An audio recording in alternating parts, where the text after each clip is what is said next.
মূলত প্রতিষ্ঠা করেছেন ওনার আব্বাজান সৈয়দ আহমদ শাহ সিরকুটি রহমতুল্লাহ আলাই।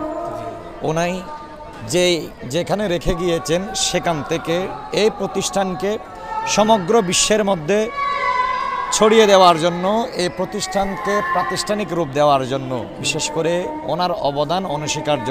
বাংলাদেশের মধ্যে যত আউলিয়া কেরাম এসেছেন সুন্নিয়ত প্রসারের জন্য, সেখানে যিনি সর্বোচ্চ অবদান রেখেছে তিনাদের মধ্যে একজন হচ্ছে হুজুর। পুরুষ যদি মানুষ নিজের স্বচক্ষে দেখতে চায়, আমি ওনাদেরকে বলবো আপনারা জামিয়া আহমদিয়া সুন্নিয়া আলিয়ার ময়দানে এসে দেখে যান উরুসটা আসলে শরীয়তসম্মতভাবে কীভাবে উদযাপন করা যায়।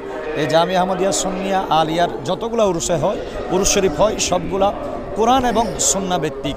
আপনি দেখবেন সকাল থেকে ফজরের নামাজের পরে আমাদের খানেকা শরীফে খতমে কোরআন হয়, আপনার বিশেষ করে খতমে গাউসিয়া শরীফ হয়, বিশেষ করে খতমে মজমুয়ে সালাওয়াত রাসূল হয়, খতমে বুখারী শরীফ হয়, এবং এরপর মাশায়েখে হযরতে কেরামের জীবনের উপরে জামিয়া আহমদিয়া সুন্নিয়া আলিয়ার ময়দানের মধ্যে আপনার ওনাদের জীবনের উপরে কোরআন এবং সুন্নাহর আলোকে বিভিন্ন বিষয় নিয়ে আলোচনা হয়। এবং জামাতের টাইমে মাইক বন্ধ থাকে, নির্দিষ্ট সময়ে জামিয়ার ময়দানে আমরা যারা আশেক যারা আছে তারা সবাই জামাতের মধ্যে শরীক শামিল হয়। এটাই হচ্ছে শরীয়তসম্মত একটি উরুসে পাক। আমি আপনার মাধ্যমে বিশেষ করে যারা দেখবেন তাদেরকে অনুরোধ জানাবো, যারা উরুস সম্পর্কে ভিন্ন ধারণা পোষণ করে ওনারা যাতে জামিয়ার ময়দানে আসেন। আপনারা আসলে আপনাদের হয়তো ভুল ধারণাটা শুধরে যাবে।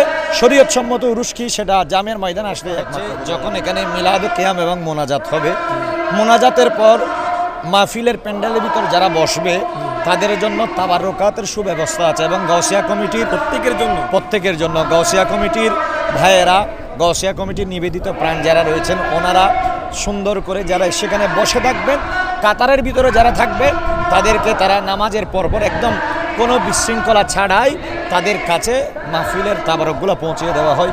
এটাই জামিয়া আহমদিয়া সুন্নিয়া আলিয়ার কামলা সৈয়দি মুখদুমি তৈয়ব শাহ রহমতুল্লাহ আলাইহির উরুস শরীফে ওনার ভক্তবৃন্দ যেহেতু সমগ্র বাংলাদেশের মধ্যে রয়েছে, ওনার অনুসারী যেহেতু সমগ্র বাংলাদেশের মধ্যে রয়েছে, আর এটা কুরবানির ঈদের ছুটির একটা সময়ের হওয়ার কারণে সারা বাংলাদেশ থেকে হুজুর কেবলার ভক্তবৃন্দরা এই জামিয়ার ময়দানে এসে উপস্থিত হয়।